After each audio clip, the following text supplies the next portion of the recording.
This computer. আচ্ছা, so virtual মেমোরির ক্ষেত্রে আসলে আজকে আমরা অ্যালগরিদমগুলো একটু বেশি ফোকাস করব। থিওরি পার্টটা আসলে নিজেরাই আপনারা ক্লিয়ার হয়ে নিতে পারবেন। খুব বেশি কমপ্লেক্স টপিক নেই থিওরির ক্ষেত্রে আরকি এই চ্যাপ্টারে। তো সেখানে যেটা হচ্ছে এই চ্যাপ্টার অবজেক্টিভ যদি আলোচনা করি, যেখানে বলা হচ্ছে যে ভার্চুয়াল মেমোরির আসলে বেনিফিটস গুলো নিয়ে আলোচনা করা। বেনিফিটসে যদি আমরা খুব সহজ একটা বেনিফিটস দেখাই, সেটা হচ্ছে যে নরমালি আমরা জানি আমাদের সিপিইউ বা প্রসেসর যখন কোনো একটা কাজকে প্রসেস করে সে কিন্তু আসলে র‍্যাম থেকে ডাটা অ্যাক্সেস করে আরকি। সো র‍্যামে যদি কোনো ডাটাকে আমরা লোড করি তাইলেই সিপিইউ সেটাকে ডাটাটাকে পায় এবং এখান থেকে সে আসলে ভাইস ভার্সা আরকি। ডাটা রিট্রাইভ করতে পারে বা ডাটা হচ্ছে সে র‍্যামের মধ্যে রাখতে পারে। তো সেক্ষেত্রে আমরা যখন কোনো একটা প্রোগ্রামকে ইনস্টল করি বা কোনো একটা প্রোগ্রাম যখন আমরা আমাদের সিপিইউ কে প্রসেস করানোর জন্য সেভ রাখতে চাই, সেক্ষেত্রে সেটা কিন্তু আমাদের সেকেন্ডারি মেমোরি। সেকেন্ডারি মেমোরি বলতে হতে পারে আমার হার্ড ডিস্ক, এসএসডি, হোয়াটএভার। সেখানের মধ্যে কিন্তু আমরা রাখি। এখন একটা গেম আপনি ইনস্টল করলেন, গেম এ। এখন এটা যখন আপনি ইনস্টল করেন সেটা কিন্তু সাধারণত আপনার সি ড্রাইভে করে থাকেন সাধারণত আরকি। তো যেহেতু সি ড্রাইভে করছেন এটা কিন্তু আপনার সেকেন্ডারি মেমোরির অংশ। বাট আপনি যখন এই গেমটাতে ক্লিক করলেন, এটা যখন ওপেন হয়, ওপেন হওয়া মাত্র সেটা কিন্তু সেকেন্ডারি থেকে আমার র‍্যামে চলে আসে।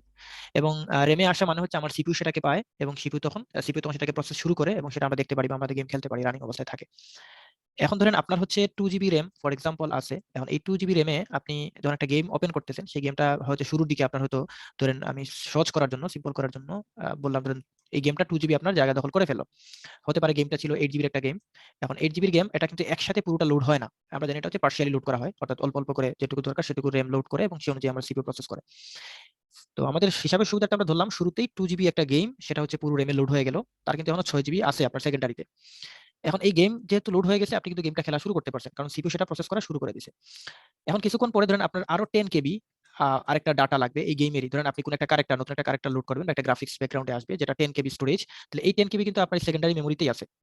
তাহলে এখন এই 10 কেবি তো আপনি র‍্যামে যদি না নেন তাহলে কিন্তু আপনার সিপিইউ পাবে না। আর সিপিইউ যদি না পায় তাহলে কিন্তু আপনার যে গেম খেলতেছেন সেখানে কিন্তু ক্যারেক্টারের ওই গ্রাফিক্সটা চেঞ্জ হচ্ছে না বা আপনার ওই কাজটা হচ্ছে না। তাহলে এই 10 কেবি কে আপনার র‍্যামে আনতে হবে। এখন প্রবলেম ইজ র‍্যামে দেখেন আপনার কিন্তু অলরেডি 2 জিবি যে অংশ ছিল পুরোটাই কিন্তু লোডেড। এখানে কিন্তু এই 10 কেবি জায়গা দেওয়ার মতো কোনো স্পেস নাই। তো যেহেতু স্পেস নাই তখন আসলে আমাদের প্রবলেমটা আমাদের গেমটা তখন হ্যাং করে বা আসলে ঝামেলাটা তৈরি হয়।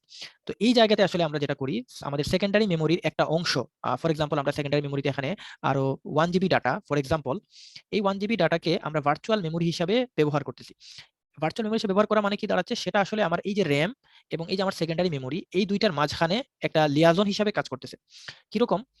আমরা যখন কোনো একটা কিছুকে লোড করতেছি সেটা আগে ভার্চুয়াল মেমোরিতে যাবে। এই ভার্চুয়াল মেমোরি সেটাকে সেগমেন্ট বাই সেগমেন্ট মানে পার্শিয়ালি পার্ট বাই পার্ট সে হচ্ছে র‍্যামের কাছে পাঠাবে এবং তারা দুজনে শেয়ার করে কাজ করবে।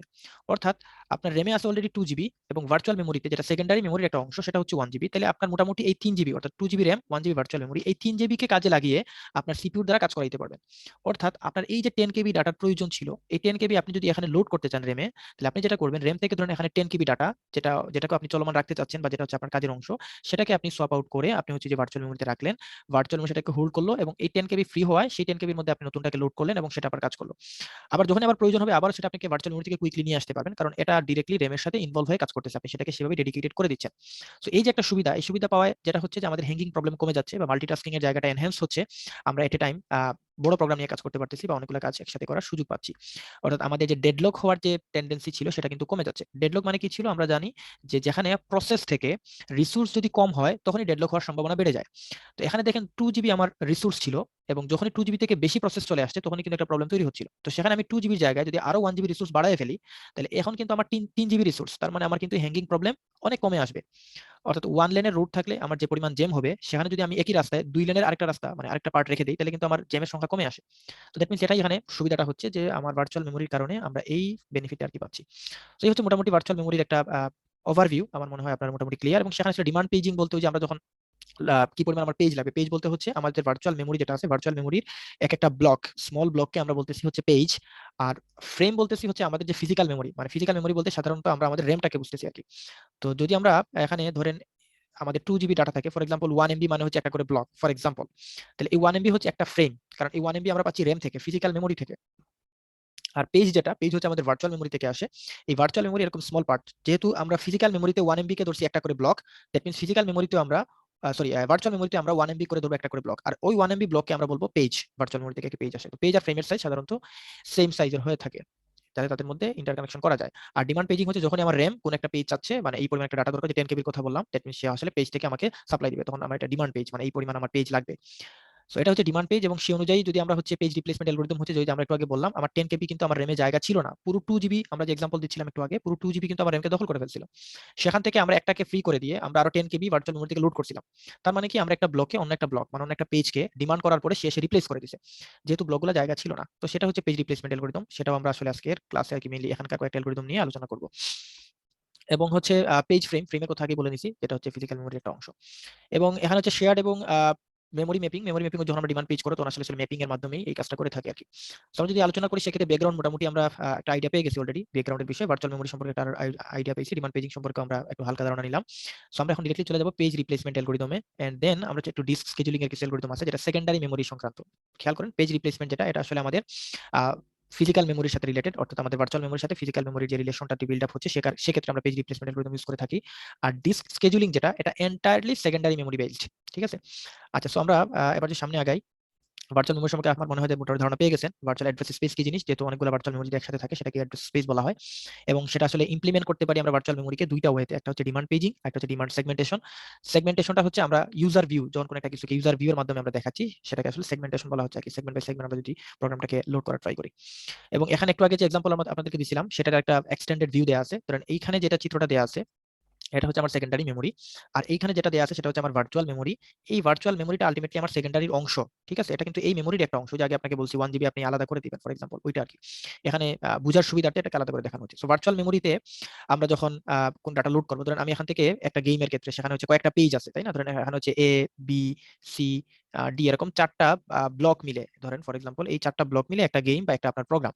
তো আপনি এই 4টা ব্লককে আপনি লোড করবেন, তাহলে যেটা হবে প্রথমে কিন্তু এটা ভার্চুয়াল মেমোরিতে লোড আসবে আর কি। তো ধরেন আমার ভার্চুয়াল মেমোরিতে যে পেজ 0 যেটা আছে, 0 নাম্বার পেজে এ আছে, আপনি লোড করলেন, এটাতে বি, এটাতে সি এবং এটাতে ডি। এখন কিন্তু আসছে ভার্চুয়াল মেমোরিতে, ভার্চুয়াল মেমোরিতে আসা মানে কিন্তু আপনার ফিজিক্যাল মেমোরি, সরি আপনার হচ্ছে সিপিইউ পায় নাই, সিপিইউ প্রসেস করতে পারবে না। এটাকে আমার লোড করতে হবে ফিজিক্যাল মেমোরিতে, আর ফিজিক্যাল মেমোরি মানে হচ্ছে আমাদের র্যাম। সো র্যামে যদি লোড করতে পারি তাইলেই কেবল আমরা সিপিইউ দ্বারা প্রসেস করাতে পারবো। এখন লোড করবে কেমনে? ফর এক্সাম্পল হচ্ছে এই যে এ নাম্বার যে ডাটাটা ছিল বা ব্লকটা ছিল সেটাকে আপনি ধরেন এই ফ্রেমে, এটা হচ্ছে ফিজিক্যাল মেমোরির একটা অংশ, যদি এটা 10 কেবি হয়ে থাকে সাইজ, তাহলে এটার সাইজও 10 কেবি হবে। যদি এটা 1 কিলোবাইট হয় তাহলে এই ফ্রেমের সাইজও 1 কিলোবাইট, কারণ আগেই বলছি আমাদের page size and frame size same হয়ে থাকে। তো ধরেন আমরা এটাকে লোড করলাম এই ফ্রেমে, তাহলে এই ফ্রেমের নাম্বার ফর এক্সাম্পল আমরা হিসাবের সুবিধা ধরেন শুরু করলাম, এটা ধরে নাম দিলাম হচ্ছে 9 নম্বর পেজ, এটা ধরেন 8 নম্বর পেজ, সরি ফ্রেম, এটা হচ্ছে 7 নম্বর ফ্রেম। এটা জাস্ট আমি কিন্তু ধরে নিচ্ছি, যদিও আমাদের ইয়াতে হেক্সাডেসিমালে এগুলো দেয়া থাকে আর কি।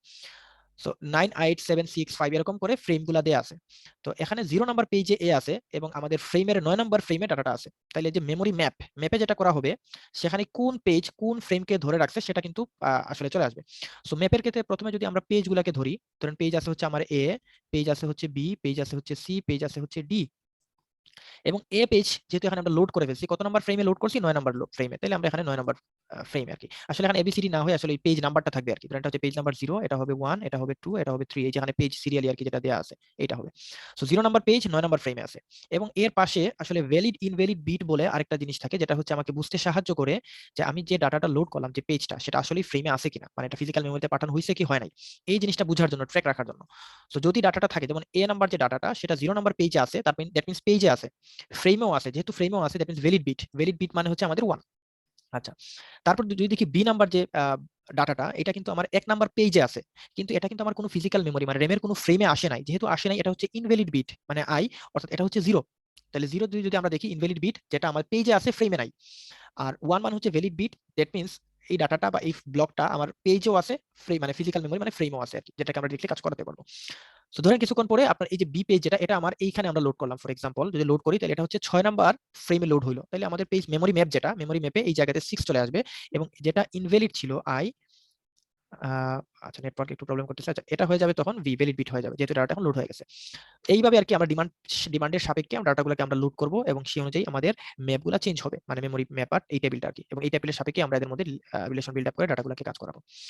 এখন এক্ষেত্রে ধরেন কোনো কারণে আপনাকে কয়টা ফ্রেম দখল করতে পারবে একটা প্রোগ্রাম, এটা কিন্তু মোটামুটি মেনশন করে দেওয়া থাকে, কারণ একটা প্রোগ্রাম চাইলেই পুরো ফ্রেমগুলোকে দখল করতেছে না। এখন আসলে রিকোয়ারমেন্ট সেভাবেই বিল্ড আপ করে দেয় ওএস, এটা হচ্ছে অপারেটিং সিস্টেমটা করে দেয় যে কতগুলো ফ্রেম দখল করবে একটা পেজ, যাতে আপনার ক্ল্যাশ না করে বা আপনি মাল্টি প্রোগ্রামিংটাকে এনশিওর করতে পারেন, এই জিনিসটা করার জন্য এটা ওএস করে থাকে।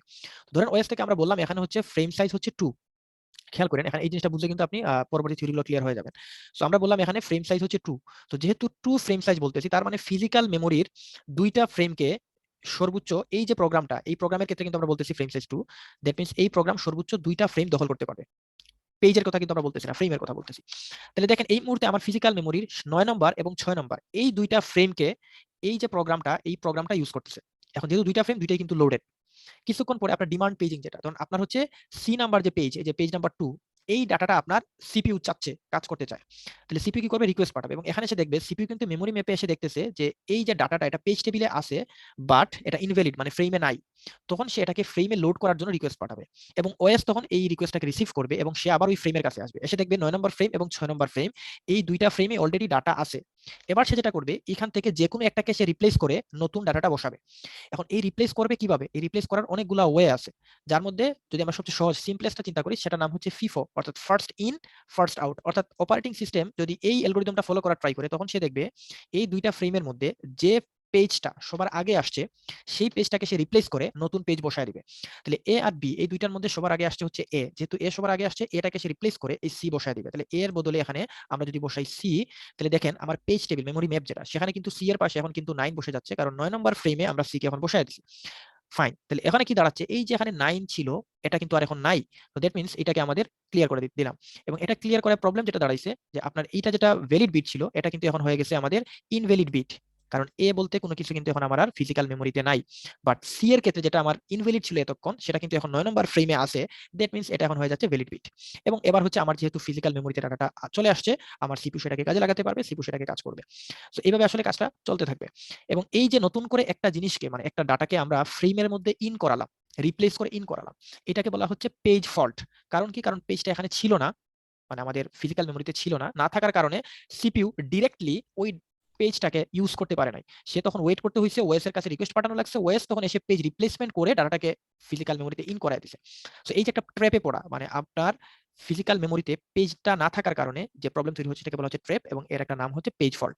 আর যদি ডাটাটা থাকে, ধরেন একটু পরে আবার হচ্ছে সিপিইউ বি নামক ডাটাটা চাচ্ছে, তাহলে বি ডাটা যদি চায়, তাহলে বি নামক পেজটা কিন্তু অলরেডি ফ্রেমে আছে। কয় নাম্বার ফ্রেমে? 6 নাম্বার ফ্রেমে। 6 নাম্বার ফ্রেমে সে দেখবে বি ডাটা আছে, আমার সিপিইউ কিন্তু ডিরেক্টলি ফ্রেম থেকে সেটাকে ইউজ করে ফেলতে পারবে। এটাকে বলা হয় পেজ হিট, অর্থাৎ সে ডিরেক্টলি এই পেজটাকে ব্যবহার করতে পারতেছে ফ্রেম থেকেই। সো এই হচ্ছে page fault, page hit, page replacement algorithm আমরা পড়ে ফেললাম, এবং ডিমান্ড পেজিং এর কথা আমরা এর মধ্যে বুঝে গেলাম, অর্থাৎ যে জিনিসটাকে আমাদের পেজটাকে আমার প্রয়োজন পড়ছে সেকেন্ডারি থেকে লোড করে আমাদের পেজ টেবিলে নিয়ে আসতেছে, ডিমান্ড পেজিং। এবং এটুকু যদি আমরা মোটামুটি বুঝে থাকি, তাহলে আমার মনে হয় পরবর্তী স্লাইডগুলোতে যদি আমরা এবার একটু মুভ করি, আপনাদের প্রশ্ন নিব একটু পরেই, তাহলে এই জিনিসগুলো আমরা খুব ক্লিয়ারলি বুঝতে পারবো। যেমন এখানে একটু আগের যে এক্সাম্পলটা, সেটাকে আরো এলাবোরেটলি বোঝানো হয়েছে ডাটা দিয়ে, যেখানে এই হচ্ছে 5টা পেজ দেয়া, সেটা হচ্ছে পেজ টেবিলে আপনি দেখেন এখানে কোন পেজের কোন ফ্রেমে কোনটা আছে। 1 নম্বর ব্লক আছে 3 নম্বর ফ্রেমে, তাহলে দেখেন 1 নম্বর ফ্রেমটা আছে 3 নম্বর, তাহলে 1 নম্বরে কোন ডাটা আছে সেই ডাটাটা আপনার এখানে দেয়া। সো এইভাবে আর কি ডাটাগুলোকে এখানে অর্গানাইজ করা, ফিজিক্যাল মেমোরিতে একটা ফিক্সড সাইজ পার্টিশন দ্বারা পেজ ফ্রেমটাকে কল করা হচ্ছে আর কি। সো দেন যদি আমরা আরেকটু সামনে আগাই, ভার্চুয়াল মেমোরি কন্টিনিউ, একটু আগে যে কথা বললাম সেগুলো এখানে আলোচনা করা হয়েছে। শেয়ার মেমোরি একটু দেখে নিয়েন, এবং সেক্ষেত্রে আমাদের ডিমান্ড পেজিং এর কথা আমরা বলছি, যখন একটা পেজ থেকে আমরা আসলে লোড করতে যাবো, অর্থাৎ এটা আমার এখানে নাই, তখন সেটা লোড করার জন্য যে পেজ ফল্টের মাধ্যমে রিপ্লেস করে পাচ্ছি আর কি, যখন এটা হচ্ছে আসলে ডিমান্ড পেজিং এর মাধ্যমে আমরা জিনিসটা পাচ্ছি। দেন হচ্ছে কই গেলাম আমরা? হ্যাঁ, দেন যদি আমরা একটু সামনে যাই, বেসিক কনসেপ্ট এগুলো তো আলোচনার মধ্যে চলে আসছে। ভ্যালিড ইনভ্যালিড বিট, এটা অলরেডি আমাদের আলোচনায় কভার হয়ে গেছে। এবং এখানে দেখেন এই যে বিটটা ভ্যালিড, যেহেতু এটা আমার ফ্রেমে আছে, দেখেন আমি যদি এদিকে নাও থাকাই, আমি এই টেবিল থেকে মানে বলতে পারবো এটা ফ্রেমে আছে কি নাই।